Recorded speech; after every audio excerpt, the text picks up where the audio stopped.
Last time on the Skip and Josh podcast. And it's a ridiculous lawsuit. Like, how do you sue the company that you're working for? How do you do that? I mean, he's suing them because he feels that he's being discriminated because he's Latino. But even Latino players say that he can't dump. I know. If you can't up, you can't up. It's regardless of what race you are.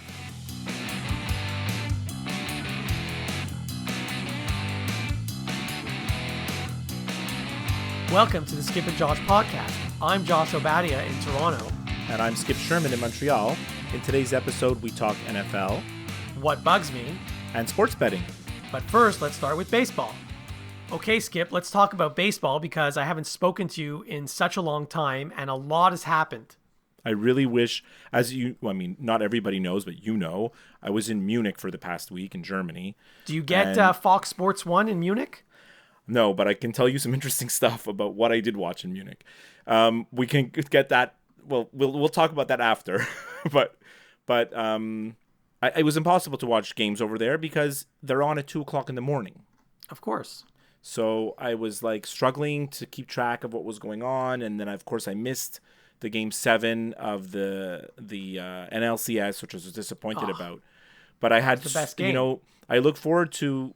I love doing the podcast all the time, but I really look forward to doing it during the baseball playoffs because I think baseball is like what I'm most knowledgeable about and also what I'd like to talk about the most. So, when these awesome playoff series are going on and I'm taking notes about all these things I have to remember to talk to you about, right? And then that's why I couldn't wait to, I only came home last night. I'm basically half asleep the entire day today, but I really, like you even texted me, are you sure you want to record tonight? You sound exhausted. You did. I'm like, yeah, damn it. Of course I do. We got to talk some baseball. Major League Baseball. The Sox are already up 2-0. Before you know it, it's going to be a 4-game sweep. It might be. It might very well be. Look, the Dodgers are a really good team. So are the Red Sox. Don't get me wrong, but I'd be disappointed if it was a 4-game sweep. I want the Red Sox to win, but I want it to be exciting. Well, in general, I was going to mention these baseball playoffs have not been that exciting to begin with. Because we're comparing it to last year, which was ridiculous. Right. There's only been one Game 7. Yeah. And other than the 2 wildcard games, which are winner take all, that's it. One Game 7. And for the most part, the Dodgers did beat the Brewers, but for the most part, everything's gone according to, the home team. The team with the home field advantage has advanced, except for the Dodgers. Although most people thought the Astros were going to beat the Red Sox, including us. Despite the fact that the Red Sox won all those games. But, you still can't consider it an upset, No, you can't. No. And I did think the Astros would beat them only because I thought their pitching was better. Yeah. But it turns out that these days you don't need good pitching anymore to win. Well, the starters don't go more than 5 or 6 if they're lucky. What do you mean 4 sometimes? Or a third. Yeah. Not even. Exactly. Yeah. But it's interesting because all the so-called insiders, including ourselves, thought like the Red Sox bullpen is not going to stack up and that's going to be their downfall. And it could have been. It's totally the opposite. Their bullpen has been lights out. It's because they took 2 of their starters, Eduardo Rodriguez and Nathan Eovaldi, and converted them into relievers. That's why. And they're just going with whatever starters they can get, right? It's like... well, they only really need 3 starters because there's so many days off. Right. So... Sale, Price, and Porcello, or whoever, right? Exactly. And Sale is not even good. He's not healthy. He's sick. I don't know, like... I think he's fine now.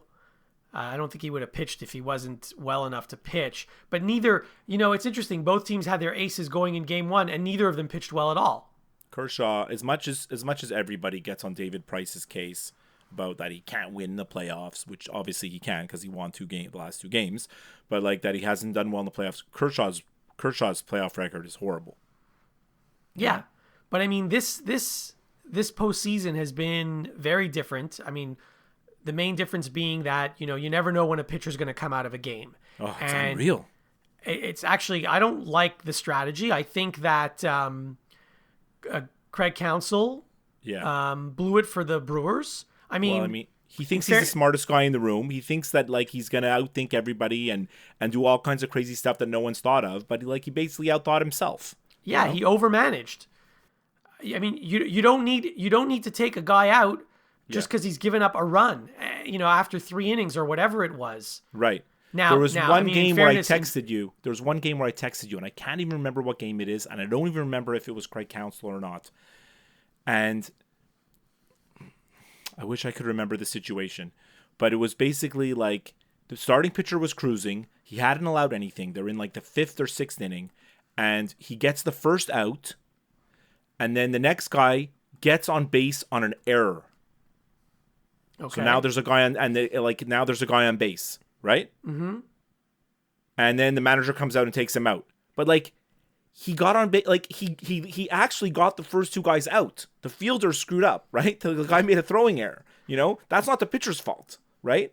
So it's the starting pitcher comes in, strikes the first guy out, gets a second guy on a ground ball to shortstop, wouldn't you leave him in to face the third batter? I would. Yeah, and that same manager would have also, except what happened is he struck the first guy out, the second guy got on base on a throwing error and went to second on the throwing error, so then they took him out. But actually, nothing changed in the pitcher's performance. He did exactly the same thing. He did exactly what he was supposed to do. So, anyways, it's funny because we texted like it seems like forever ago, and you mentioned something about they wouldn't manage like they don't manage like I would. You said to me like right, and I probably wouldn't get hired either if I was interviewing for a job. I wanted to ask you like, what is your style? Like, what would you be doing in these situations? I and maybe I'm old fashioned, but I think the starting pitcher should go at least 6 innings and possibly more if he can. Mm-hmm. That's the reason that he is a starting pitcher. And you know what else? Here's the thing. Back in the day when I was a teenager and even in my 20s, starting pitchers, they would get hit. They would give up runs, and sometimes the manager would leave him in there, and that pitcher would be his own relief pitcher.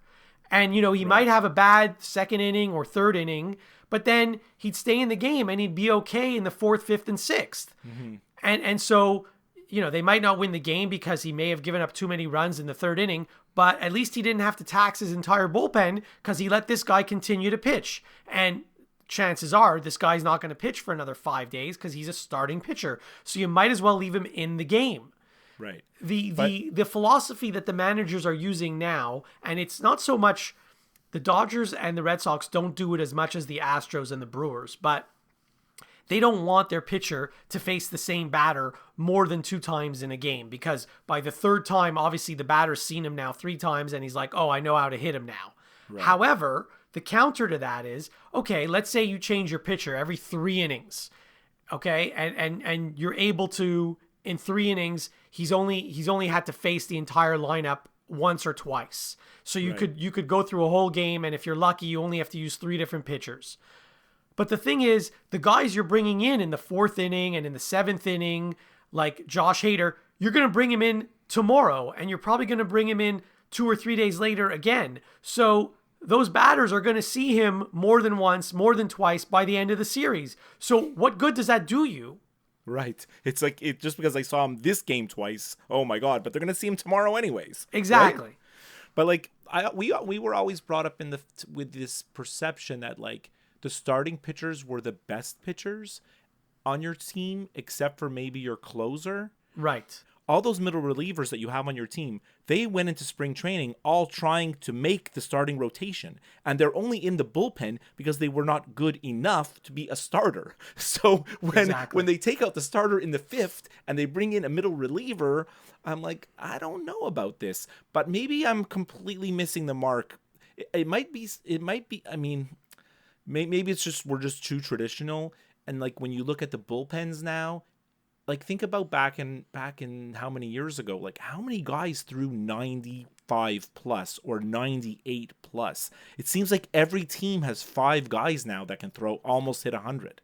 Well, right? everyone throws 95 or harder these days, but also if you notice, most, if not all of the teams that made it to the postseason, they all made trades at the deadline or before the deadline to acquire closers from other teams, even though they already had their own closer. So now a lot of these teams have 2 or 3 closers. Yeah, their bullpens are extra deep now. Exactly. Right? So you used to only have one good reliever. Right. As you said a minute ago, but now you have others. And when you can take 2 guys out of your starting rotation and put them in the bullpen, well, there you go.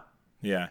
But there's an incredible amount of overmanaging going on right now. A ton. And it's not just the overmanaging, it's also this business with the sign stealing. They're so concerned about the sign stealing. The teams are going through hoops. It's like we're not that far away from Major League Baseball teams having consultants on their team, like sign coaches. Like, you're the batting coach, you're the hitting coach, you're the bullpen coach, and they're gonna have like the sign coach, And those guys credentials are probably gonna be like they're probably gonna be like ex-CIA guys, The quality control guy. Oh God, it's just where it really bothered me is it reached epic proportions in the Astros Red Sox series, and the reason why is because Cora was the bench coach on the Astros last year, and now he's the manager of the Red Sox. Mm-hmm. So they have this idea that like maybe the Red Sox coaches know all our signs, they know all our strategies, and like there were 2 times in the series where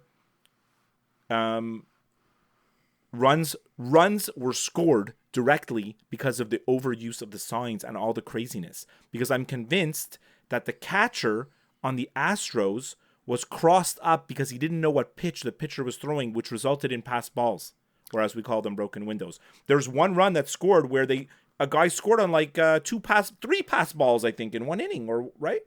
Yeah, the catching has been bad. The catching defensively in the entire postseason has been bad, I think, for every single team. I've never seen this many wild pitches or pass balls as I've seen this year. But that catcher Maldonado on the Astros, he's one of them, but he's not the only one.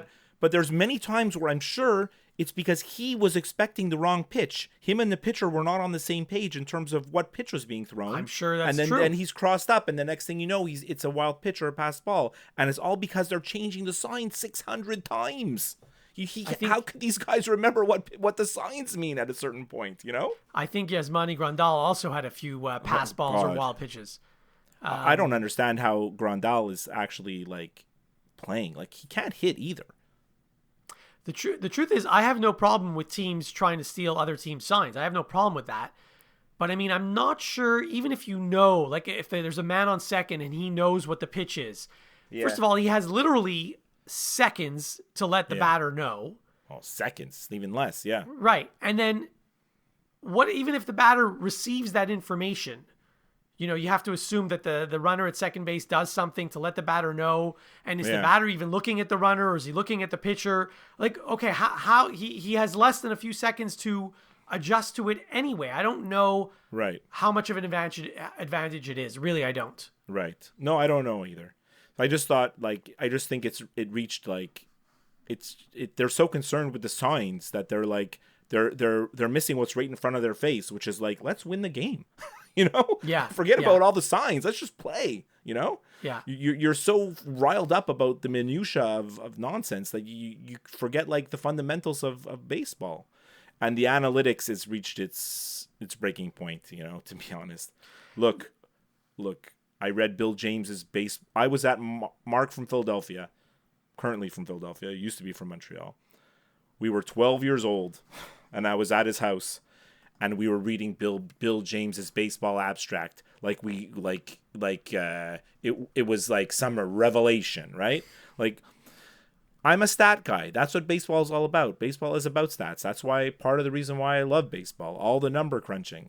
But the way analytics is being used right now, it's reached the extreme, like when Bellinger doesn't get into the lineup for the Dodgers because they want to have an all righty lineup, or that's cutting your nose off to spite your face, like the old saying is. He's one of your best hitters. You're gonna take him out. Oh no, we can't play any lefties today. Yeah, I know. I was surprised. I mean, he did win the MVP in the previous series, and I don't think he has such a good batting average against left-handed pitchers, but you're now letting the other team dictate your strategy by not using him. Exactly. And the Dodgers have a That's a good point. The Dodgers have a much better lineup when they're facing a right-handed pitcher. There's no question about it. Yeah. Now, it just so happens that the two best pitchers on the Red Sox both happen to throw with their left arm. Right. Does that mean you take Cody Bellinger out of the lineup completely? I don't think so. I think I would have put him in. Maybe you bat him a little bit lower in the order. I don't know. There's a million and one things you can do. But when I look at the Dodgers lineup for games 1 and 2 of the World Series, that lineup didn't scare me at all. No. And it's the thing about the Dodgers is their team is so deep that their lineup. I mean, it was the same thing last year when they made it all the way to the World Series. Also, they have so many guys, right? Like this guy Taylor, Kiki Hernandez. Like, it seemed like whoever they put in, like they delivered last year. Whoever they put in, they delivered. This year, I don't know. Maybe some of that magic wore off. I'm not 100% sure. Or maybe it's just bad karma because Manny Machado is such a dirtbag.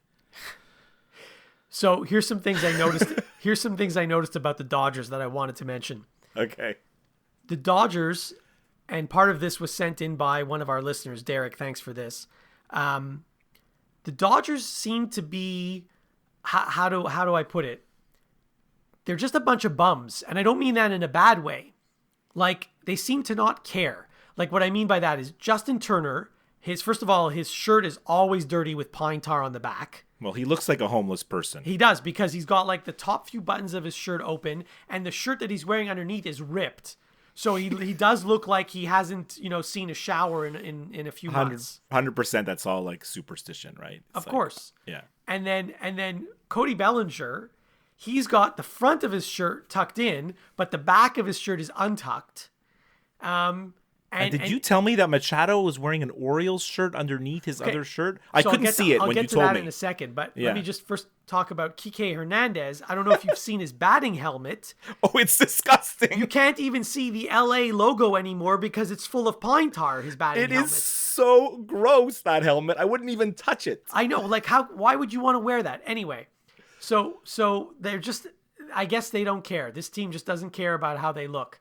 Right. As for Manny Machado, when they were wearing their home white jerseys, you could see through the jersey to see the shirt that he was wearing underneath. But wasn't it blue? I don't remember. It was blue, but you could see that there was a word in cursive written on that shirt. I don't know what the word was, but it definitely starts with an O. There's no question about it. Now, I know the Orioles don't have any blue in their uniform, and it might not have said Orioles, but pay attention to the next game because it's in LA. They're going to be wearing their white jerseys, and you can see through the jersey, there's clearly an O. So what could it be? I don't know. Maybe he shops at Johnny O, the online golf wear retailer. It's possible. It's entirely possible. So how do you feel? I mean, how do you feel about like how the Red Sox are kind of doing this? I mean, I can't see them losing. First of all, they only lost one game to the Astros, who were the second best team in baseball. They lost one game, and they beat the Astros 3 straight in Houston. Yeah.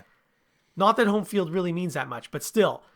And they only lost one game to the Yankees. So they've only lost a total of 2 games in this entire postseason. Now they're playing, and they've played the 2 best teams they could have played. Yeah. They're now playing the Dodgers, who had, I think, only 92 wins or something. I say only. Only. Maybe it was not. Yeah, I think but it was the 92 Dodgers wins. are a good team. Come on, like they're a good team, but Boston won 108. When you see like how the Red Sox are winning games and like how they won games all season, it's the same thing. They're doing the same thing that they did all year, which is like everyone looks at them and they say, well, their bullpen's not that deep. And their starting pitching's okay, but like if Sale's not healthy, they're in trouble, and Price is inconsistent. Like everyone points out all the weaknesses, right? And then they're like, oh, the bottom of the order is not that great, and no matter who they put at third base is not a good fielder. Like the people poke holes, right? Jackie Bradley Jr. can't hit, but like all they do is win games. Right? Because they can hit, and it doesn't matter if their pitching isn't good, because if they have to win a game 10-8, they will. And if they have to win it 2-1, they will, right? Right. I mean, I feel like yesterday was a bit of an anomaly. It was only 4-2, and I think a lot of that had to do with the cold weather. I Yeah. think when they go back to LA, I think you're going to see higher scoring games, and it doesn't even really matter who pitches. It's like whoever bats last is going to win the game. well, but LA is still always considered a pitcher's park, so it is a little bit tougher.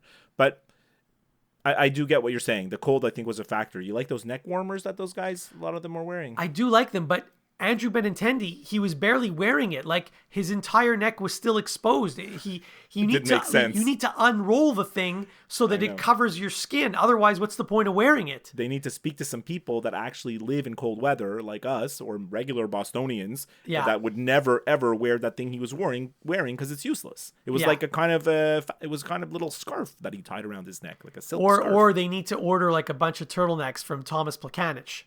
That's for sure. That would help. Yeah. Yeah.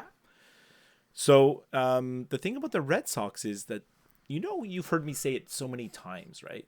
You look at a guy's stats and you're like, oh, wow, he hit 30 homers and he only hit 260 or whatever. Like sometimes the stats like don't tell you everything because, not every hit is against the same quality pitchers, right? Sometimes you might get 1 million hits against some bum and then boost your batting average. You go 5 for 5 against some garbage, right?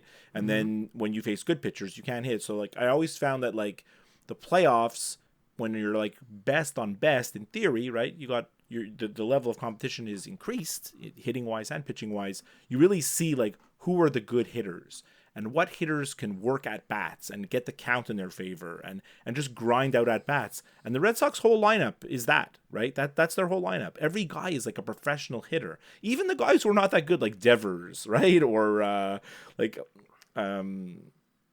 Mitch Moreland when he was playing, right? Or like Pierce, like they just have. I mean, obviously everybody knows JD Martinez and Mookie Betts, and I'm glad you mentioned JD Martinez because he's the real only difference. I mean, yes, they acquired Steve Pierce, but the biggest difference between the Red Sox this year and last year is JD Martinez. They didn't have him last year.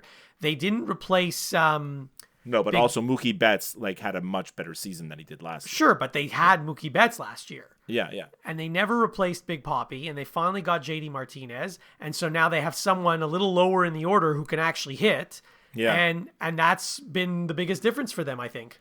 And I feel like whoever they put in there always does well. It's going to be interesting because we're going to the National League for the next 2 games, so we're going to have no DH. So I don't know, like, what's going to happen with JD Martinez? There's this rumor that Mookie Betts is going to play second. Yeah. So JD's going to play right. Yeah, I heard that. JD's going to play right field. There's no question because they're not taking him out of the lineup. And so the only question really is either Mookie Betts will play center field and Bradley won't play, which by the way isn't such a big loss. Because the thing is, everyone normally you'd say, "Oh my God, Jackie Bradley Jr. He's so good defensively," but Mookie Betts is just as good. It just so happens that they're on the same team, right? Right. Plus, other than the playoffs, Jackie Bradley has been hitting like 200 all season. Yeah, no, he's not a hitter. So they'll either bench Bradley and Betts will play center field, or they'll leave Bradley in center and Betts will play second base. One or the other. I think the first thing is what's actually going to happen because I cannot. The last time Betts played second base was I don't know how long ago. It was the Eisenhower administration. I don't know if it's that long ago. But they haven't. The Red Sox haven't been getting much production from the second base position at all. Offensive production from the second base position. So if Betts can play second base, go right ahead and play. I don't know how good or bad he is. I mean, look, these guys are all Major League Baseball players, right? Probably every single outfielder in Major League Baseball, when he was in the minors or when he was in high school, they were all shortstops, right? Yeah, no. Or pitchers, right? So, I mean, it's not like he's never played there before. No, I mean, he'll make plays. Like, it's not like he's just going to make errors. But, like, on a tough double play that might decide a game, he might not turn it. And that's a pity. That's, but, like, you got to weigh the pros and the cons. They got Kinsler because they thought he was going to be a big difference maker for them. But he seems to be kind of, as you say, past his expiration date, Yes. Do I say that? And maybe. Okay. And Brock Holt, he's very, very streaky, and I think we saw how good he was when he hit for the cycle back in the first round. But, I don't know if they see him as an everyday guy. I'm not sure. Hard to say. I mean, I just hope it goes. I hope the series goes like to Game 6 at least, so we have some drama. I would like it to go 7, but I think it's going to go 4. I mean, you know I what? think I'll you're give the right. Dodgers a win. It's probably going to go 5. Right. Okay. I got an email Mm-hmm. from a listener, or a text message from a listener, Oh, okay. and I was actually very happy to get this text message, and I'll just read it to you. Okay. This was right when Game 1 of the World Series started. Okay. OMG, Buck Martinez is on the broadcast. He is the worst. I refuse to watch a Jays game with TV audio. I simulcast with radio broadcast or watch the out-of-town feed. Yes, I really can't stand him.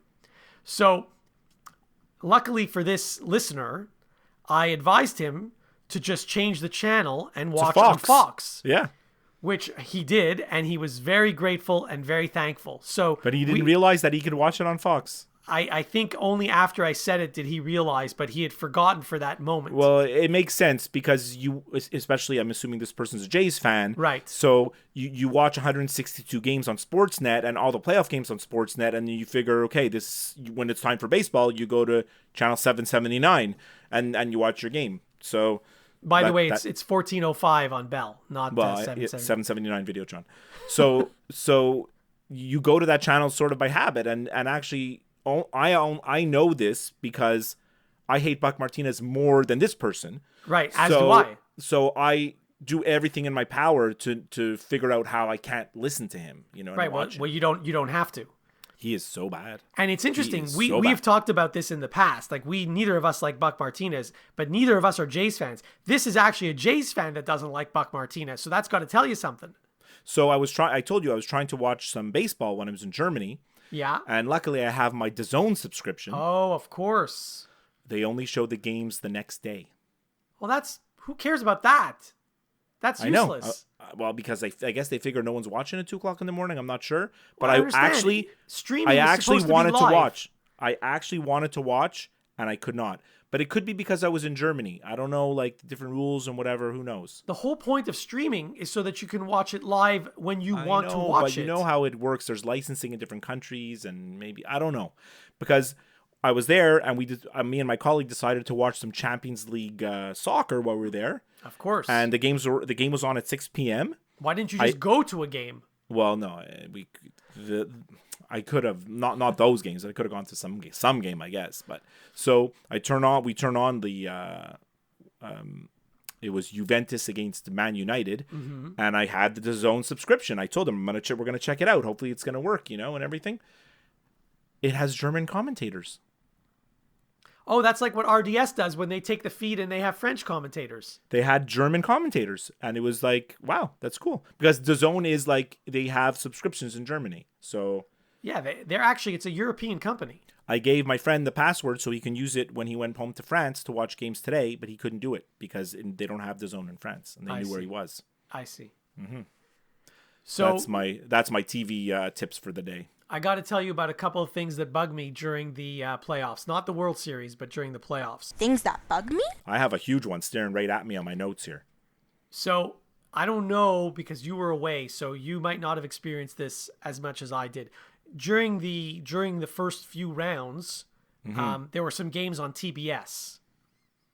So I'm not really a big fan of TBS. For one thing, the score bug that they use, it doesn't show the name of the batter, and it doesn't show what the score is in the series. Whereas on Fox, they're able to fit all that information in their score bug. So I don't know why TBS can't. Okay. But the thing that really bugged me about TBS is sometimes they would cut away from the game and they'd go back to the studio where they have Casey Stern. But every time they would do that, we never saw Casey Stern. We never heard Casey Stern. It was just like dead air for a few seconds. And like they would still show us, a view of the ballpark. But that's because we're in Canada. That's not TBS's fault. It's not TBS's fault. I know that. But I mean, like, I don't understand. What feed were we getting that we didn't get to see it? We're probably getting the TBS feed that they're allowed to show, but maybe they're not, for whatever reason, they're not allowed to show the studio show. That's why they usually have their own bogus studio shows with It's like not Pat even a Tabler. show. It's just like a 15-second like clip. Oh, yeah. Like you would think, who cares? It's just 15 seconds. Anyway, Casey Stern, I like that guy. I know, me too. He used to be on the fantasy 4-1-1, no? He used to be, yes. Yeah. Now that didn't bug me anywhere near as much as this other thing that I'm about to tell you. If you say the same thing that I've got written down. It might be. It might be. I'm gonna tease it a little bit. You know when you watch March Madness and you see the same commercial over and over and over again for 3 weeks? I love that. So, yeah, okay. So which commercial is it? So I have no choice but to watch the playoffs on Sportsnet until the World Series starts. So they kept showing this Rogers commercial where the girl is stranded in her car talking on her cell phone to her dad, who I think is at some airport, and he's telling her to put on her hazards and not get out of the car and help is on the way. It's a very touching and warm commercial. But that's a commercial for what? I thought it was for like OnStar or something. No, it's for Rogers. Oh, boy. Rogers cell phones. Oh, because he's talking to her and he's far away and he's telling her not to get out and the truck screams by when she's about to open the door. Exactly. When you see it between every single inning for a full 9-inning game and every day for like 2 straight weeks, I've had enough of that commercial. Well, okay, so the thing that bugged you is not what I had on my list. Mine's actually related to the sport, not to the television broadcast. Okay. But did you see the other game? It was in the championship series. Clayton Kershaw got on base. I actually didn't see this. And then he had to run. Oh, my God, a pitcher. He had to run all the way to third. Okay, what happened? The announcers were worried because they're like, he might be out of gas when he has to go pitch the next inning. For crying out loud, these guys are professional athletes. They can run 90 feet without having a heart attack. Well, he had to run, 90 times 2, 180, first to third. Know. But you mean like, I think he could. I think after running 180 feet, he's okay to go to the dugout, get a little swig of Gatorade, walk to the mound. I mean, like, he'll be fine. He'll be fine. At least he didn't wear the warm-up jacket. That's Clayton Kershaw will be fine. There are a couple of pitchers who would not have been fine. One of them is Bartolo Colon. I would understand. He would not have been fine. No, because he'd still be running right now. That's how long it would take. And CC Sabathia also. I don't think he would have been fine. Those two would not have. Everyone else, I think they'd be okay. Those guys are beef. Those guys are huge, both of them. Yeah. So, I mean, we touched on all the baseball notes that I wanted to talk about. Did you have anything more baseball that you wanted to? No, I have other stuff, but not baseball stuff. Let's go for it. What do you have? And these are just like really quick, short things. But I think you've noticed this, that in all 4 major team sports, scoring is way up in all of them. Yeah. Right now it is. If you look at scores in football games, in hockey games, in baseball games, and even in the NBA, which is only about a week old. But I noticed in the NBA, a few teams hit I saw some games where it was like 142 to 138 and crazy scores in the 140s. So this is not, an accident. I'm almost certain that the leagues have noticed that people are starting to tune out, and they want people to tune in, obviously, and stay with, until the end of the game. And remember the days where, like, if a team in hockey had a 2-1 lead going into the third period, you might as well just turn off the television because it's going to end 2-1. Yeah, that was so frustrating to watch. Those days are over. Those days are over now, and I'm happy about it. But I could tell you right now in the National Football League, with the way things are going, I don't like it at all. I don't think it's a good product on the field. I think the NFL is it should be the NFFL, the National Flag Football League, because there's no defense and there's no way to play defense. And fans are there's like a boost because people are going to say, wow, look at all the scoring. But like, people want to see good football, both sides of the ball. If every single game is just going to be who gets the ball last wins, then people aren't going to watch. That is how it's going to be. I mean, you've seen like any Chiefs game, any Rams game, the scores are huge, and that's even the Super Bowl last year was a shootout. For crying out loud, Tom Brady threw for 500 yards and they lost. I know. What are you going to say about it? Yeah. Okay, offense is up. What's next? The National Hockey League. What's next? Didn't mean to dismiss you or put you on the spot. I'm embarrassed to admit this, but for the first time, I think in my entire life, I actually agree with something that Gary Bettman did. What? Tom Wilson appealed his 20-game suspension, and Gary Bettman did not reduce it. Yeah, apparently the NHLPA wrote a letter suggesting that Gary Bettman asked them, what suspension do you think? He asked the PA what suspension they thought it should be, and they said 8 games. 8? Are you kidding me? 8. That's what I heard that on the radio today. Pierre Lebrun said that Bettman asked the PA how much do you think how long the suspension should have been, and they said 8, and he didn't do anything about it. So good for you. So the player that got injured, who's also part of the Players Association, his health and safety is of no importance to the PA. Well, apparently not. That's right? what they're saying, basically. Well, that's the game of the PA the whole time. We everybody knows it. It seems like, the PA are always in a position right from the start in every one of these situations where they're in a conflict of interest every single time. Yeah. And no one seems to care, and they don't seem to care, right? So that's that. Whatever. Yeah. The National Football League. Are you going to watch football this weekend? I don't know. Like, to be honest, I haven't watched a lot of football. You know that football's only like my 4th favorite sport, right? I know.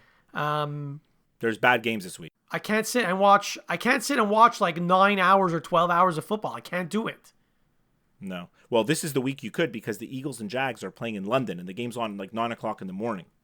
Great. So, in our house, we're having like NFL breakfast, as they breakfast call it. At Wimbledon is what you're having. It's breakfast with the Eagles this weekend, so it's exciting. Your it's gonna be fun. Your Eagles are terrible. That's terrible. Yeah, they are a bad situation right now. And yet you picked them to cover the spread somehow. The listeners should know that Josh is doing so poorly in his pick'em pool that he's in, his high stakes pick'em pool apparently, that he's so desperate that he asked me to do his picks this week. Yes. And then after I did my picks, you reviewed them and you didn't like them. All I said was, you picked the Eagles. That's the only thing I said. Well, I think they're favored only by 2.5, and I felt like they are giving the Jags like the 2.5 points just because they're at home. And they're not really at home. The truth is, when I saw that you picked the Eagles, I didn't even know who they were playing when I said that. When the Jags are a bigger hot mess than the Eagles are. Right. When I saw who they were playing, I'm like, oh, the Jags are just as bad as the Eagles. This is a total pick'em game. The Blake Bortles can't even throw for 100 yards in a league where there's half the quarterbacks every single week throw for 350 yards. This guy cannot throw for 100. By the way, I was happy to see that you took the Giants over the Redskins. That made me very happy. You like that one. Because you can't trust the Redskins. For all you gamblers out there, the most exciting game of the week in terms of sports betting is the Patriots versus the Bills. Now, I know you're going to say, what did he just say? The Patriots versus the Bills? So the Bills are a 13.5 point underdog. Mm-hmm. Now, under normal circumstances, I would always take the points. Mm-hmm. Take the Bills plus 13.5 under normal circumstances. But as you know, and as you always say, Josh, the Patriots always cover. I mean, they didn't, I think, in September once or twice, but that's because they're a different team in September. But ever since then, I think they've covered every week. I think they're hitting their stride now, and I think they're going to just wipe the floor with the Bills. Who's playing quarterback for the Bills? I don't even know who it is. Didn't they sign the corpse of what's his name? Anderson? Derek Anderson? Yes, he played last week. He played the whole game. Oh my Lord. Now, I was happy that you picked Cleveland over Pittsburgh. I was happy about that. Mm-hmm. And so all that being said, it shouldn't matter what you're happy about, because the whole point is you shouldn't agree with my picks because you're doing so poorly. So we're in a little bit of a weird game here, Thank you for making the picks for me. Before we sign off, remember, you can listen and subscribe to new and archived episodes of the Skip and Josh podcast wherever you listen to podcasts, including Apple Podcasts, Stitcher, Google, the podcast app of your choice. And, we're on iHeartRadio and we're on Spotify. And we'd love to hear from you via email. Like Josh read a nice email from a listener today, skipandjoshshow@gmail.com. You can message us via Twitter @skipandjosh, or like and follow our Facebook page. And you can get all the subscription links and everything I just mentioned on our website, skipandjosh.com. I only had one little thing I know we like to close the show with like some little tidbits. Mm-hmm. I have one very, very small thing. Okay. I just want to give a shout out to Sabrina Skatina and Ryan Culbertson, who got married last week. That's all I have to say about that. Congratulations to the happy couple. Congratulations to them. I don't know who they are, but congratulations to them.